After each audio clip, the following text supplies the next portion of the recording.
Camila? Pregunto.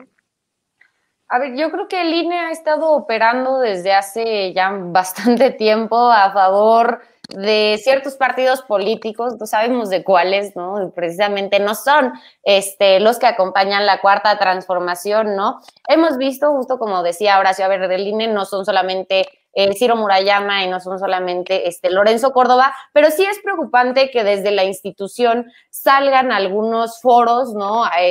Que pues les falta poco para decir, a ver, no voten por López Obrador, ¿no? Estos foros en contra del populismo, estos foros, ¿no? Que presentan pues la democracia popular como si fuera algo indeseable, ¿no? O sea, yo creo que lo que ha faltado desde el INE, ¿no? Ha sido pues reconocer que hay una voluntad popular que ha decidido por primera vez abiertamente y libremente a quien quiere, ¿no? Y pues resulta que no son de los partidos que le gustan y quizá a Lorenzo Córdoba, ¿no? A mí me pareció muy grave ahora que salía unas encuestas en el periódico español El País donde decían, a ver, estos son los personajes con posibilidad de ser más presidenciables en 2024 y aparecía Lorenzo Córdoba.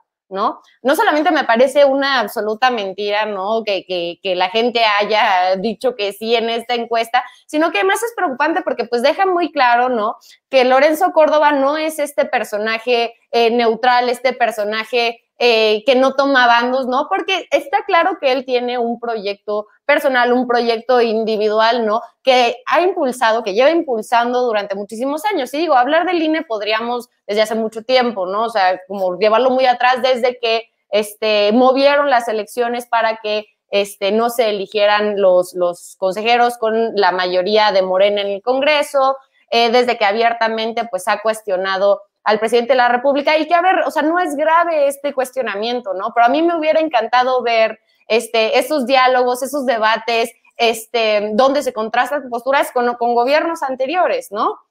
Yo creo que es importante, ¿no? Que nosotras como ciudadanas y ciudadanos cuestionemos al INE, no para eliminarlo, pero sí para reconfigurarlo, ¿no? Y hacerlo pues mucho más acorde con la democracia de este país, ¿no? O sea, que realmente responda a unas elecciones que sean libres, ¿no? Y donde se respete la voluntad popular. Yo creo que sí hay que estar muy al pendiente, ¿no? Tanto de pues las mañas que vaya a hacer ahora el INE, como lo hablábamos en el primer bloque, como de estos observadores electorales que quieren mandar desde la Coparmex, ¿no? Y desde otros organismos patronales, organizaciones patronales, ¿no? Porque también va a ser muy importante, no solamente que desde los partidos políticos estemos vigilando las elecciones, sino que la propia ciudadanía, ¿no? Se encargue de revisar que no vaya a haber mapaches, que no vaya a haber camiones, que no vaya a haber pues estas prácticas típicas del ratón loco, de la boleta tachada que ya te dan y te piden que regreses la blanca para comprobar que votaste por tal o cual partido. Y eso a mí me parece que si nos organizamos, ¿no? Nosotras como ciudadanas, como ciudadanos, podemos lograr pues que no suceda, ¿no? Vimos ya, nada más cierro con esto, a ver, en 2020 nos tocaron en medio de la pandemia las elecciones de Hidalgo y de Coahuila, ¿no? Y sí, a ver, hubo definitivamente un tema de que por pandemia gran parte de la estructura de Morena, pero también gran parte de la población, pues no salió a votar, ¿no? Y eso lo que sucedió, ¿no? Lo que generó es que los votos comprados, ¿no? De parte de esos partidos políticos de siempre, valieran más, ¿no?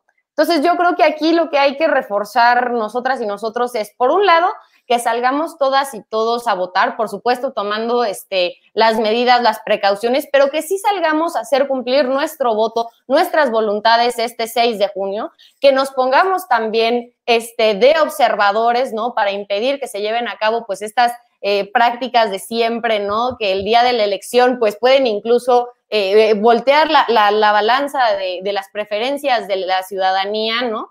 Y que haya un partido, que haya un movimiento de la Cuarta Transformación presente en las representaciones, ¿no? Dentro de las casillas, ¿no? Que sean representantes generales, que estén ahí contando los votos para evitar que nos hagan los chanchullos que durante mucho tiempo nos hicieron. Yo creo que todos esos años que le robaron la presidencia a López Obrador, ¿no? Y como lo vimos también en elecciones anteriores, tanto con Andrés Manuel como con otros actores políticos, nos queden de aprendizaje para las elecciones de este 2021, ¿no? Y podamos estar bien atentos y bien alertas para que no nos vuelva a suceder.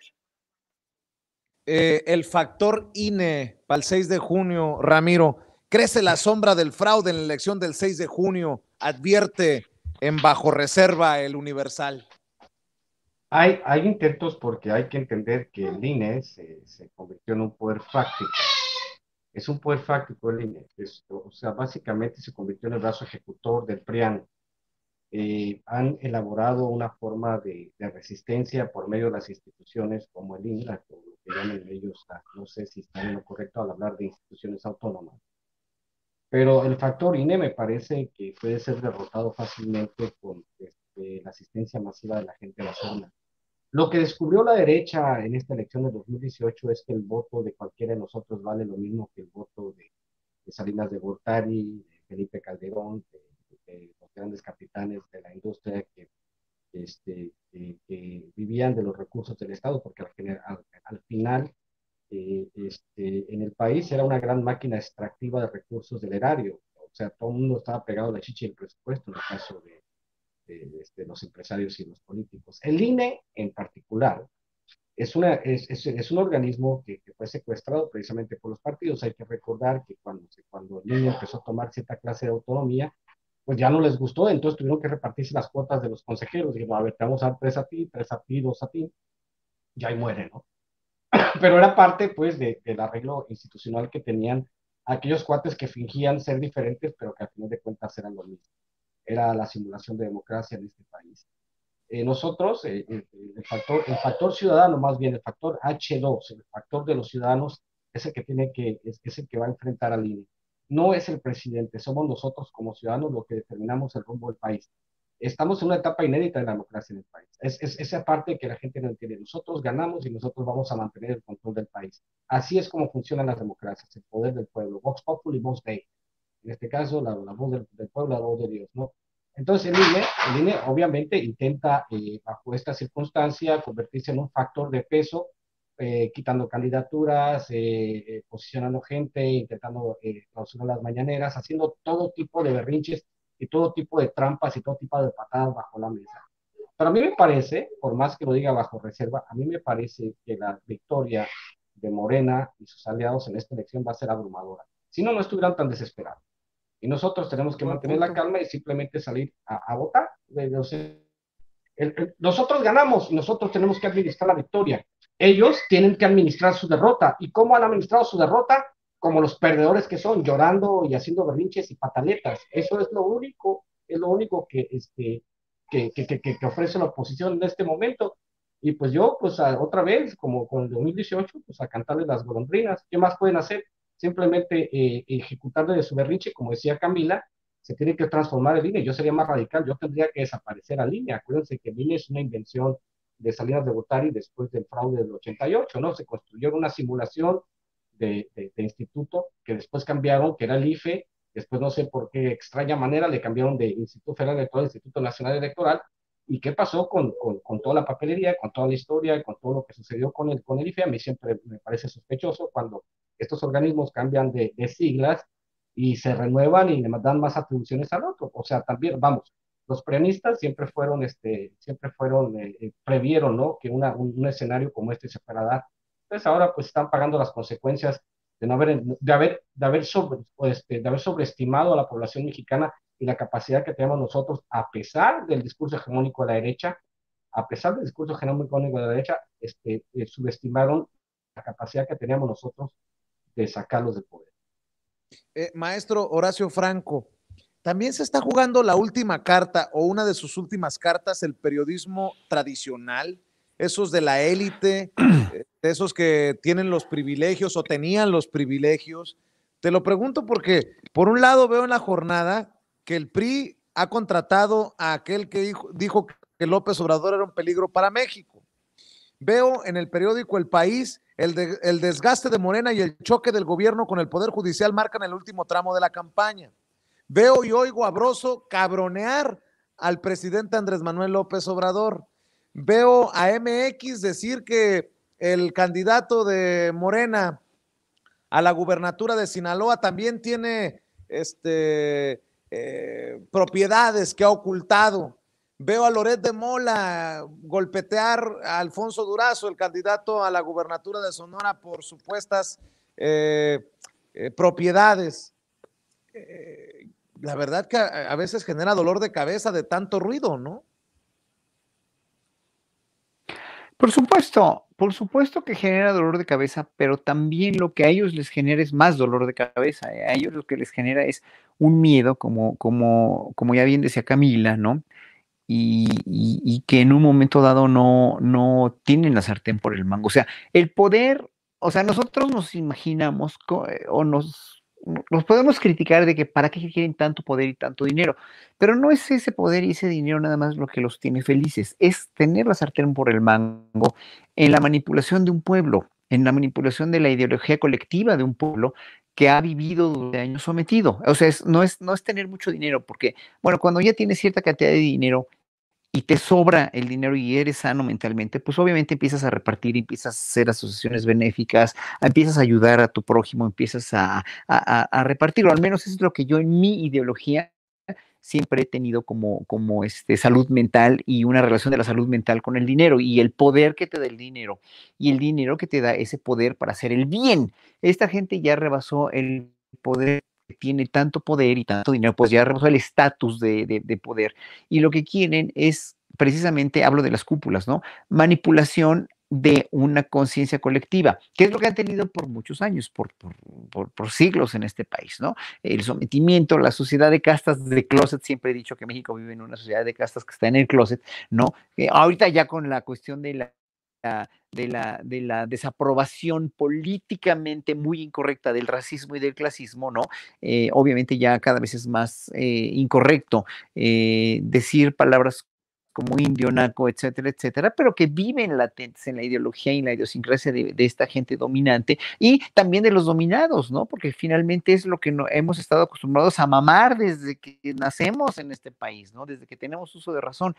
Y es entonces por eso que estas cúpulas coludidas precisamente con sus voceros, que son precisamente las prensas escritas y las prensas las prensas convencionales, los poderes fácticos, los llamados poderes fácticos, y la iglesia también, con mucho, ¿no? En este caso, obviamente, ahorita están en una tablita, están pisando un fango, están pisando un lodo fangoso, un pantano, donde precisamente tienen ya los medios, sobre todo de no recibir tanto dinero como recibían, y las cúpulas de poder de no controlar precisamente a toda la gente, ¿no? Es control y manipulación de pueblos enteros, o sea, hablando desde la Iglesia Católica a nivel mundial, hablando desde las industrias, desde todos los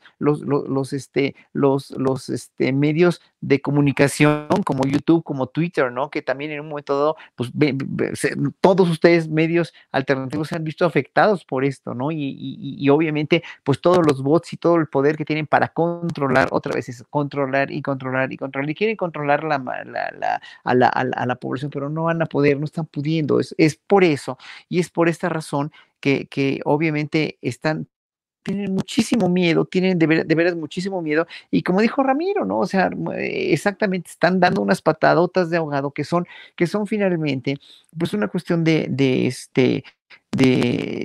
esperar nada más a que, como bien dijo Ramiro, pues nosotros demostremos que tenemos la sartén por el mango y no ellos saliendo a votar, ¿no? Y saliendo a votar en quien creamos, y que creo que el 61%, 62%, o lo que digan las encuestas, lo tiene no nada más Morena como partido, sino Andrés Manuel López Obrador con un proyecto de nación. Ahora, que no nos gustan todos los candidatos de Morena, que no estamos de acuerdo cómo están funcionando ese partido, es que también en un momento dado, por pragmatismo político que era necesario, por eso es pragmatismo, ¿no?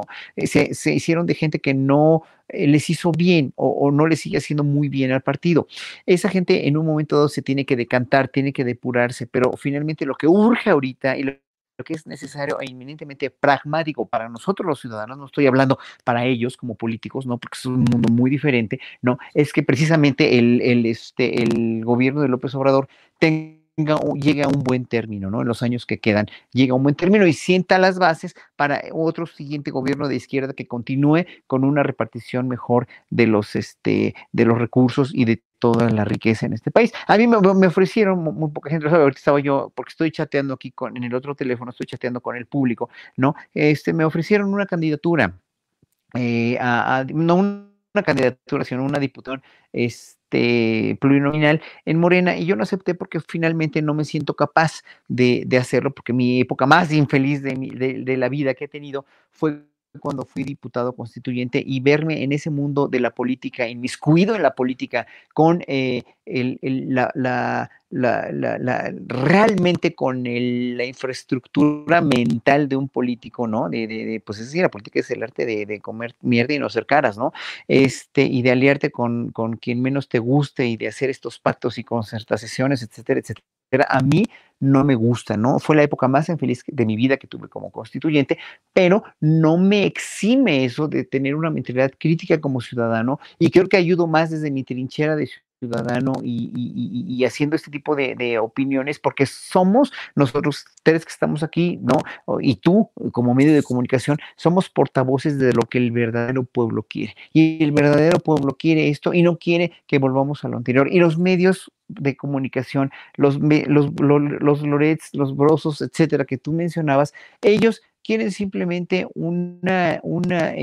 conservar una prebenda o conservar un poder que antes tenían y que hoy perdieron, pero pues yo nada más les pido de veras humanamente que no piensen nada más en ellos, que piensen en el bienestar de un pueblo y en el cambio de rumbo de un país que estaba sumido en una corrupción generalizada, sumido en una vergüenza de huachicol, en una vergüenza de explotación, sobreexplotación de las minas y de los recursos naturales por unos cuantos. Pues es que no les duele que un país esté así, además con tanta diferencia entre ricos y pobres, y con de veras, con una masa gigantesca, mal nutrida, mal educada y sobre todo manipulada por estos medios de comunicación. Digo, es que yo creo que pues si tienen un poquito de caridad y un poquito de piedad, obviamente no les gusta, o sea, tienen que tener sensibilidad, y yo creo que la sensibilidad se ha perdido, ¿no? En mucho. Así es, Horacio. Camila, habla el maestro de